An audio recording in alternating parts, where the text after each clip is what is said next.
رسول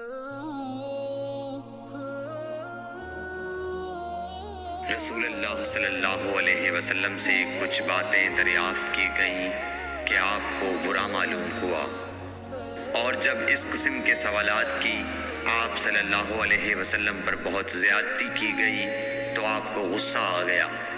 پھر آپ نے لوگوں سے فرمایا، اچھا اب مجھ سے جو چاہو پوچھو۔ تو ایک شخص نے دریافت کیا کہ میرا باپ کون ہے؟ آپ نے فرمایا، تیرا باپ حذافہ ہے۔ پھر دوسرا آدمی کھڑا ہوا اور اس نے پوچھا کہ یا رسول اللہ میرا باپ کون ہے؟ آپ نے فرمایا کہ تیرا باپ سالم شیبہ کا آزاد کردہ غلام ہے۔ آخر حضرت عمر رضی اللہ تعالیٰ عنہ نے آپ کے چہرہ مبارک کا حال دیکھا تو عرض کیا، یا رسول اللہ ہم ان باتوں کے دریافت کرنے سے جو آپ کو ناگوار ہوں اللہ تعالیٰ سے توبہ کرتے ہیں۔